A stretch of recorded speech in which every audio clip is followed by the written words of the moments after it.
10 ans. 10 ans de trading et des milliers d'heures passées devant les écrans, à travailler, à analyser des graphiques et à croire que j'allais trouver la méthode parfaite. 10 ans de gains, de pertes, d'espoir et de déception. Avant d'être pleinement rentable et de vivre du trading, quand j'ai commencé, j'étais plein de confiance, plein d'espoir, mais j'étais surtout un manche-pierre. J'étais sûr de pouvoir maîtriser les marchés, de battre les experts et d'atteindre la liberté financière easy en slip sur le canapé. Mais la réalité, c'est que c'est beaucoup plus compliqué que ça. Et c'est surtout bien plus dur que je ne l'avais imaginé. Vous allez me dire pourquoi ? Eh bien parce que la solution n'était pas sur mes graphiques, mais au plus profond de moi-même. Alors aujourd'hui dans cette vidéo, je vais vous partager 10 ans d'expérience, résumé en quelques minutes, mais surtout 10 leçons de psychologie que j'ai appris à mes dépens. Je vais vous dire ce que j'aurais aimé savoir avant de commencer, les erreurs, les pièges et surtout tout ce qu'on ne vous dit pas en trading. Parce qu'au fond, si vous pouvez éviter ne serait-ce qu'une seule de ces erreurs, alors ces années de galère auront valu quelque chose. L'ennemi numéro 1 d'un trader, c'est lui-même, Paul Tudor Jones.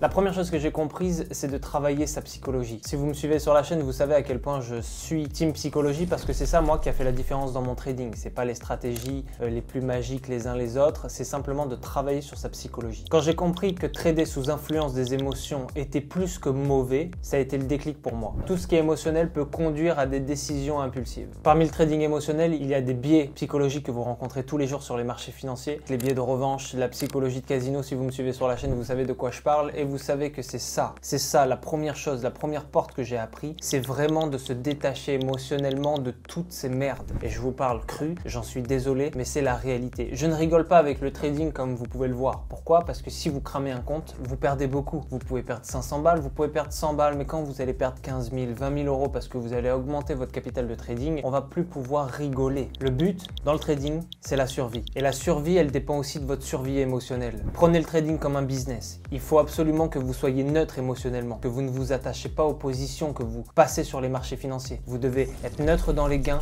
neutre dans les pertes. Vous devez faire ce qu'aujourd'hui font les robots, les performances de BlackRock, de Vanguard qui ont des grands robots, style Aladdin, etc. Eux ont des robots. Pourquoi? Parce qu'ils savent que les humains sont meilleurs que les robots, mais sont moins bons psychologiquement. Et le trading, ce n'est que ça. C'est gérer sa psychologie. Si tous les jours vous rentrez sur les marchés financiers avec la précision d'un robot sans l'émotion, que vous arrivez à faire des gains, vous avez gagné. Vous avez gagné le jeu du trading. C'est aussi simple que ça. Et donc la première chose que j'ai appris, c'est vraiment de ne pas rentrer dans le trading émotionnel. C'est la pire chose à faire si vous voulez réussir à vivre du trading. Les petits gains réguliers valent mieux que les gros coups risqués. George Soros. La réalité, c'est qu'en trading, et ça va avec la première section, c'est que vous allez pouvoir réussir avec des gains lents et progressifs. Les fleurs, elles ne poussent pas en une heure. Je le dis souvent, mais c'est la réalité. C'est-à-dire que vous ne pouvez bâtir qu'un capital que step by step, semaine après semaine, mois après mois. Moins vous allez perdre, plus vous allez limiter vos pertes, plus vous allez pouvoir voir votre capital grossir et donc plus vous allez pouvoir encaisser. C'est ça vraiment ce qui fait la différence entre un amateur qui rentre comme un joueur de casino et un professionnel qui vraiment considère le trading comme un business et sait qu'il va pouvoir faire son chiffre d'affaires avec des entrées et des sorties. Il y a aussi beaucoup d'amateurs qui pensent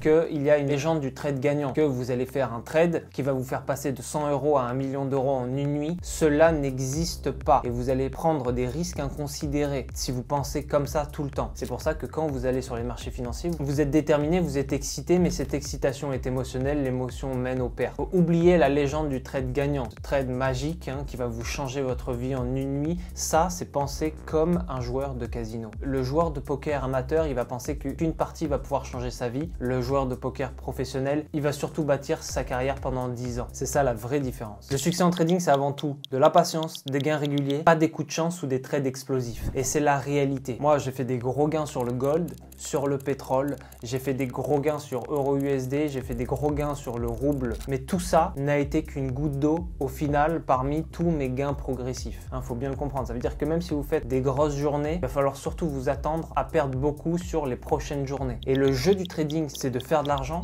mais surtout éviter d'en perdre. Parce que faire de l'argent, vous pouvez en faire 2 fois par semaine. Mais si sur 5 trades, trades, vous en réussissez que 2, vous êtes négatif statistique. Trading, c'est un putain de business. Moi, je le considère comme un business, c'est-à-dire que tous les matins, je me pointe au bureau, mon bureau en l'occurrence, et je regarde s'il y a des opportunités à faire. Quand vous avez un business, vous avez des clients. Si vous n'avez pas de clients, vous en cherchez des nouveaux. Et si vous avez déjà des clients sur lesquels vous devez travailler, vous n'allez pas en chercher des nouveaux. Vous voyez le parallèle, c'est que vous rentrez sur les marchés financiers comme vous faites du business. Et comment on fait pour réussir en business? Ne pas mettre de l'émotionnel. Donc vous avez compris désormais comment faire de l'argent en trading. Il faut rester neutre émotionnellement. Il faut être patient. Savoir prendre ses profits, c'est savoir respecter le marché et ses propres limites. Alex G. Sniper. Oui, c'est une citation de moi parce que j'ai pas trouvé d'auteur, c'est un auteur anonyme, donc tant qu'à faire, je me l'attribue parce que c'est souvent ce que je dis. Ce qui vous tue 99% du temps, c'est la gourmandise.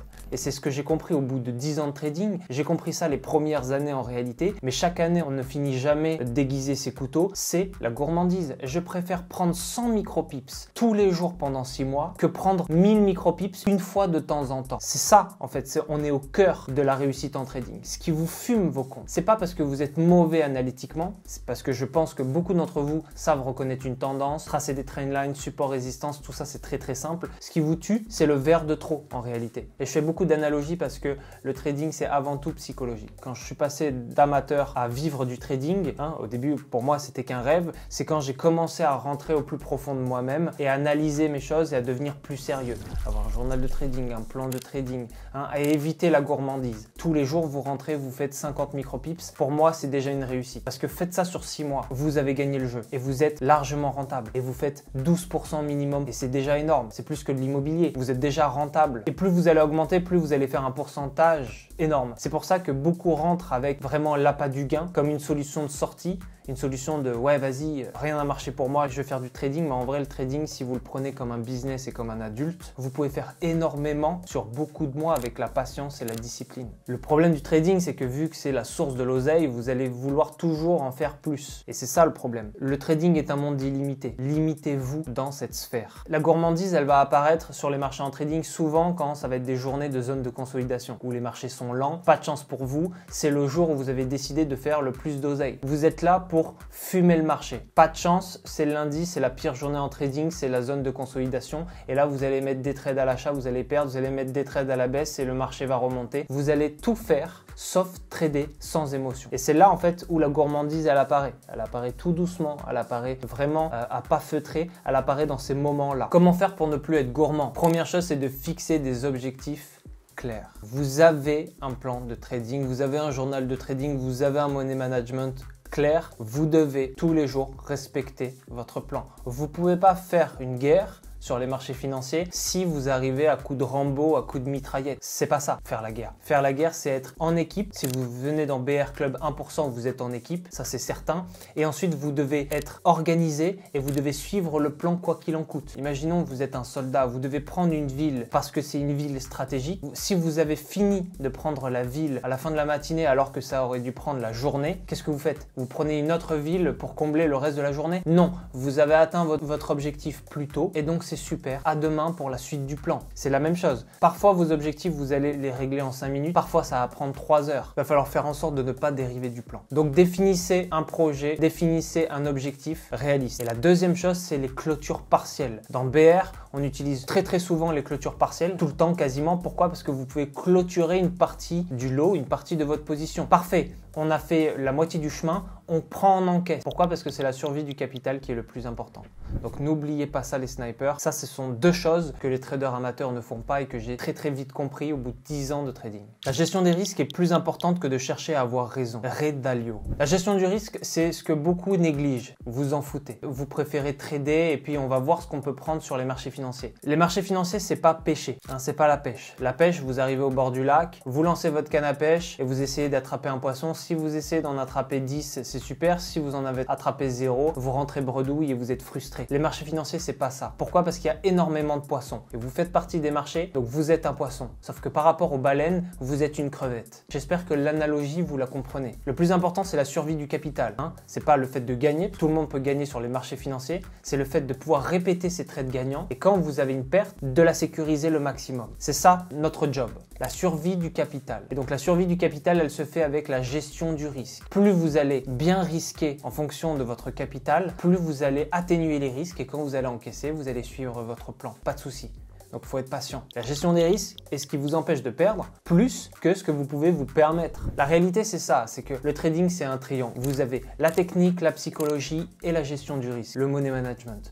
Le money management, ça veut dire quoi? Ça veut dire que vous avez une gestion de votre argent. Vous avez une trésorerie. Ça, c'est votre argent. C'est très important parce que plus vous allez gérer votre risque, plus vous allez faire en sorte d'avoir du capital sur une longue durée, de pouvoir gagner. Parce que quand vous allez gagner, tout va bien dans le meilleur des mondes. Il faut éviter la gourmandise, mais quand vous allez perdre, vous allez devenir frustré. Non, voyez ça comme un business. Quand vous avez 100 € de capital de départ et que vous voulez risquer 10%, réveillez-vous. C'est beaucoup trop. Attendez. Ou alors attendez de mettre plus. Quand vous avez 100 €, vous pouvez vous permettre de les perdre, les 100 balles. Si vous ne respectez pas votre risque, au bout du bout, vos 25 000 € de capital de départ, imaginez vous les perdez en un trade. Impossible à imaginer parce que vous êtes dans le haut niveau, entre guillemets. Retenez bien mes mots. Vous ne pouvez pas cramer votre compte si vous respectez votre money management. Et l'erreur, elle part de là. Vous ne pouvez pas cramer votre compte, je réitère, je répète, si vous respectez votre money management. Est-ce que c'est bien clair? Ça veut dire que si vous cramez votre compte, ça veut dire que vous avez fait les foufous avec votre oseille. Commencez par mettre des règles dans ce monde illimité et vous allez voir que vous allez réussir à vivre du trading. Ton corps est ton temple, conserve-le pur et net pour l'âme qui y réside. BKS Iyengar. Selon moi, un trader rentable, il a quelque chose que les autres n'ont pas. C'est un athlète de haut niveau pour la psychologie. C'est pas pour rien que tous les entrepreneurs ont un mindset, c'est inhérent. L'esprit et le corps, c'est les deux faces d'une même pièce. Vous ne pouvez pas les dissocier, en aucun cas et jamais. C'est-à-dire que si vous voulez commencer par réussir en trading, c'est-à-dire tous les jours ou toutes les semaines, ça dépend de votre style, mais on va dire tous les jours parce que la plupart d'entre vous sont des traders, il va falloir adopter une hygiène de vie qui est inhérente à votre succès. C'est-à-dire faire du sport,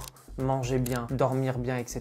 Le cliché de la semaine du lundi au vendredi, on fait du trading, le week-end, on pop le champagne, on achète des magnums en boîte, c'est américain, hein? C'est pour les réseaux sociaux. La réalité, c'est que vous dormez bien, vous faites en sorte de ne pas avoir de problèmes émotionnels, vous gérez tout ça proprement, vous êtes clean. Tous les samedis matins, je fais des backtests des trades que j'ai passé la semaine, je reviens sur ce que j'ai fait la semaine et en plus, je reviens dans BR Club 1% parce que tous les samedis à 11 h, il y a live avec moi. Hein? Vous me voyez, on me pose des questions, on communique ensemble et surtout on revient sur ce que vous avez fait. C'est ce que je faisais tout seul et je me suis dit pourquoi pas le faire et vous le donner. Ça veut dire que c'est pas juste une formation Netflix. Vous pouvez poser les questions et on avance ensemble. On prend la ville ensemble, on est une armée, ok? Et pour moi, les bases de l'hygiène de vie, c'est ce qui vous permet d'avancer dans votre vie, premièrement, mais surtout dans votre trading. Si vous dormez bien, vous n'êtes pas fatigué devant les marchés, hein, et que vous avez une vie stable, et que vous gérez bien vos finances, etc., etc., vous êtes obligé de réussir. Pourquoi? Parce que vous êtes neutre émotionnellement. Si vous avez une journée de merde, vous êtes à moins 50 € sur votre compte et vous voulez trader, ça ne va pas marcher. Pourquoi? Parce que vous n'êtes pas stable émotionnellement. Quand je vois des groupes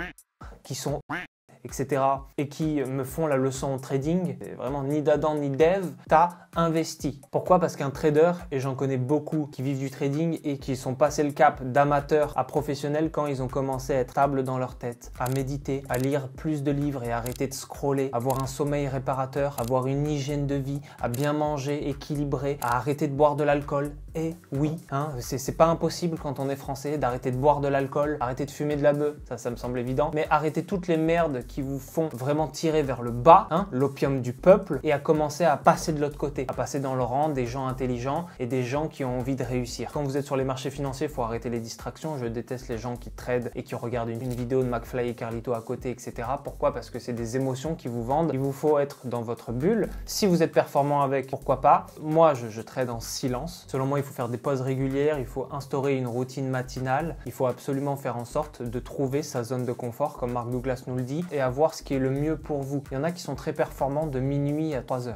Sur les marchés asiatiques. C'est pas mon cas. Moi, je suis très performant de 6 h à 10 h. J'ai vraiment une lucarne où j'ai 4 heures de concentration et je snipe les marchés proprement. J'ai aussi une autre petite phase de concentration en début de session new-yorkaise, si je suis en day trading et si j'ai le temps. Je vous invite à trouver votre zone. C'est très très important. Il y en a, ils adorent se beurrer la biscotte le matin et après ils sont très performants. Pourquoi pas? Il faut absolument trouver votre zone. Je vous invite à ne pas boire en journée, je vous invite à ne pas boire tout court, c'est de la merde. Et je vous invite à, si vous voulez boire socialement, le week-end seulement. Et c'est pour moi le dernier, le plus important point, mauvaise hygiène et réussir en trading. Pourquoi? Parce que le trading est une activité psychologique intense. On arrive à la fin de cette vidéo les snipers, j'ai résumé 10 ans d'expérience en trading, de gains comme de pertes évidemment, personne n'a 100% de réussite, mais l'intérêt, vous pouvez avoir 97% de pertes comme Richard Denis, mais 3% de trades gagnants. Si ces 3% de trades gagnants sont supérieurs à ces 97% de pertes, eh bien tout simplement vous pouvez vivre du trading. Ce n'est qu'une histoire de survie de capital. Donc dites-moi en commentaire si ce genre de vidéo vous plaît les snipers, et dites-moi surtout